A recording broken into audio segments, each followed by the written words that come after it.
Hey guys, it's Taku. Welcome back to my channel. I hope you're all doing well, and if you are new here, I hope you decide to stick around.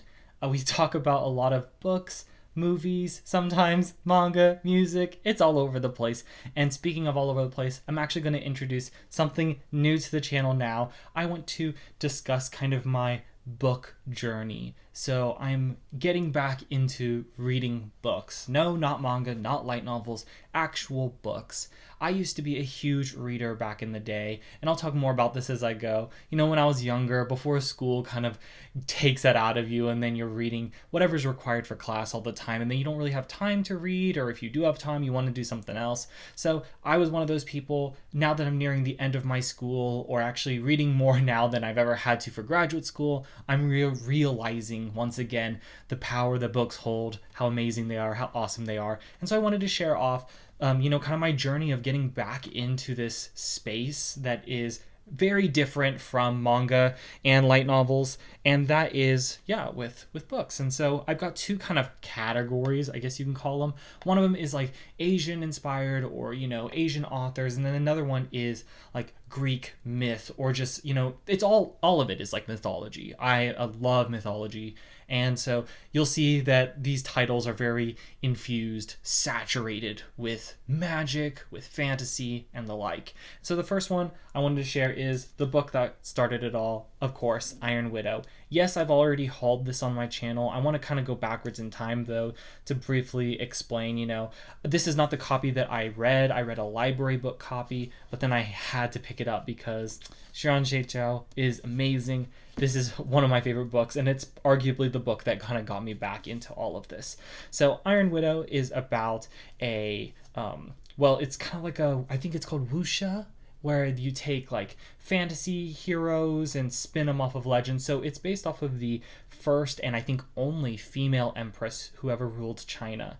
And it's kind of a retelling of that through this character here on the cover as she goes along and kind of fights her way up the ladder. And I say ladder as in hierarchy because they fight in giant robots, giant mecha called chrysalises, against the evil Hunduns that are invading humanity, so to speak. And so it's a tale of kind of revenge, of feminist strength, of power. It's so raw and emotional, and I love the best part of it is it's such an angry book. It is an angry little book, and it says a lot of amazing things in a very short run. Yeah, Wu Zetian. And it's just, it's so amazing. There's also, kind of a throuple, kind of a threesome relationship in it. Takes a while to get going, but once you figure it out, you're like, I see what she did and why she did it. But this is the book that got me back into it. I saw it as an advertisement, I think it was the author herself promoting it, being like, if you love Evangelion, you'll like this. And boy, did I like this. So thank you, Iron Widow, for always leading the way. And in fact, she released official merch for Iron Widow. And so I was able to pick up this little acrylic strap of the main character, Wu Zetian. This is her, kind of her chrysalis armor outfit. And then you can see her like regular normal attire. And I haven't peeled off the plastic, so that's why it probably looks all scratched and weird. Trust me, it's perfectly fine. I just didn't peel it off. But yeah, I have Iron Widow merch for this great and amazing book. Next one I wanted to show is already, the same thing. One that I've already hauled on this channel, but it is right here, Daughter of the Moon Goddess. I'm actually like 50 pages or 100 pages out from the end of it. I love to annotate, so you'll see all my annotations there. I bought this because I am a huge fan of the legend of the Moon Goddess, which is Chang'e. She resides on the moon as an immortal because she drank Ho Yi's potion that made her an immortal. That was her husband. There's a lot more to it, but basically this kind of supposes the idea of, what if the reason the moon goddess drank the potion to become an immortal was because she had a daughter, and that without drinking the immortality potion, there could have been a miscarriage, or both of them could have died.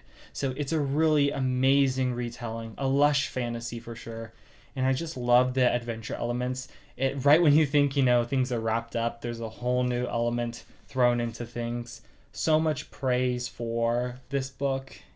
And it's kind of a long one. It's like 500 pages, but yeah, it's so worth it. I love it so far, and I'm very excited to see where it keeps on going. So that is Daughter of the Moon Goddess. Now we can kind of talk about the newer ones. The first one I've got is The Girl Who Fell Beneath the Sea. This one is by Axio. Oh, by the way, I don't really think I said it. I think both of these, if I remember correctly, are debut novels. So not only are they Asian authors, but they are also debut novels. This, I think, is a similar story where it is a debut novel, maybe. And if it's not, then, you know, the writer hasn't written like a lot of books. But I've heard nothing but amazing things about Axio's book here. Just such beautiful artwork. Like, trust me, I'm not someone who's easily bribed by the cover. At the same time, I am. So, but this one is a shorter one. I don't really know a whole lot about it. It's also got kind of legends infused into the story, you know, alternate takes on these, you know, great stories. And yeah, I didn't say that. The first two were Chinese inspired. This one is Korean inspired. So Axio is a first generation Korean American. Very excited to dive into this one. Dive into it. See what I did there? The next one I've got is A Magic Steeped in Poison. You guys probably already know about Judy Lynn's book here. This one I'm very excited to read. I love the premise of how tea making has been turned into kind of this spun out fantasy thing, and it just sounds amazing. So much as Iron Widow's author says, Chinese mythology and tea making traditions. And I'm very looking forward to kind of seeing how those two interact with each other. Sometimes, you know, it's campy, but other times, it's like the ones that I'm holding here, I believe are going to be very amazing novels.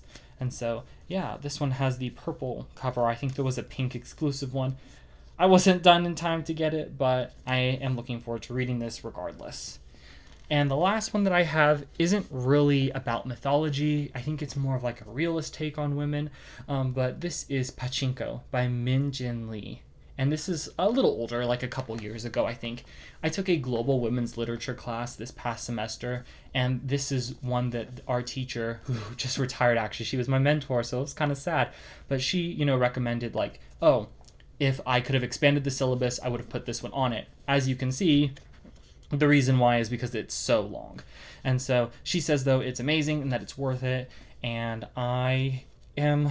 yeah, also looking forward to reading this. I can't really say a whole lot on these titles other than that there was good intent behind picking them up. I'm really looking forward to kind of broadening my horizons, not only with tales, that have been told by women, but also some that infuse legend and some that kind of weave in elements of epic or even reality.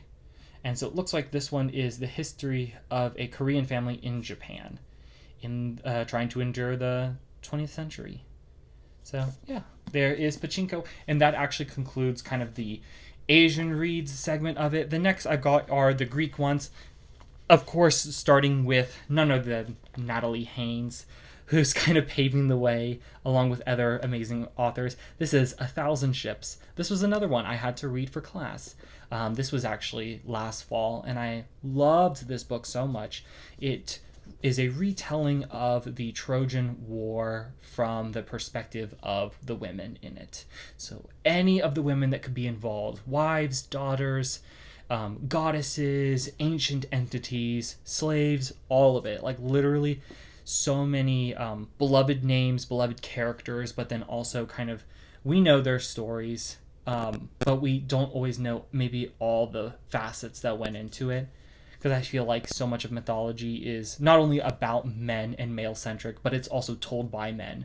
So this one kind of relates it in a way that hopefully paints a fuller picture of not only the Trojan War, but of the women who are often unsung, unfeatured in the story. So that one got the ball rolling on a lot of things for me. You know, I used to be a huge reader of like Percy Jackson. I love those books. And so all of these books continue in the similar vein where it's mythology and fantasy. This one obviously is Circe's Madeline Miller. She's the author of the Song of Achilles, and that's another book in my cart that I really want to pick up. Such gorgeous holofoil here. But it tells the story of Circe, again, from a fleshed out feminist perspective that, you know, paints a bigger picture, a broader picture that hopefully not only helps us understand the character of Circe, who kind of has a very notorious reputation in mythology, but also, there's a reason for the things that we do. And so I'm very interested to see how she decides to spin that, knowing that I, have read kind of more about Circe and the legend in class, or the mythology. Next one is another one by Natalie Haynes. I'm going in the order I picked these up, by the way, so that's why I didn't feature this. This one just came out in March. My friend Shay from Shaegeeksout read it, along with so many other people. It was on my way, Shay, so now I finally have a copy of it. This is Pandoras Jar, featuring women in Greek myths. I think it only centers on like 3 or 4 of them. So you got Phaedra, Clytemnestra, you got the Amazons, Medusa, Helen. So actually maybe there's more in here than I thought. But I know that she also has, I think, the Children of Jocasta, which is like her 3rd or 4th book. Looks like she's the author of 6. But I know that this one is an obvious kind of must get in the cover of all of these. But this cover is also very pretty. And the last one that I've got here is Jennifer Saint's Ariadne. I wasn't planning on picking up this one so soon. I was just happened to be at a Barnes & Noble for the first time in like ages. And they had the soft cover, because I like this artwork. When you go online, they had different artwork for the soft cover. So I was able to see it in person and be like, oh yeah, I'm going to get this one while it's here. Because soft cover books just take up less space for me, so I try to get them when I can. But this, once again, a retelling of Ariadne. And I believe she was the one who helped, was it Jason? Go through the labyrinth and defeat the Minotaur. I hope I am not messing any of that up. Okay, yeah. We got it. But yeah, this is another one. And it looks like a lot of these are published by Flatiron Books. Some of them by, like Harper Perennial. Lots of different books here. But these were the ones that I wanted to just share with you guys. I'm going to be embarking on this journey. Let me know if you want me to record it, like basically, do you want me to put this on my channel? I know it's not manga or K-pop or anime related. None of this is. It's a whole new thing. And that's why, if you're not interested, let me know. I would just want to hear your thoughts. If you read any of these authors, if you read any of these works, and again, if you'd like to hear me talk about them. So otherwise, follow me on Instagram. I'll try to feature as many of these books as I can. And yeah, thank you so much for watching, and we'll see how far we go together.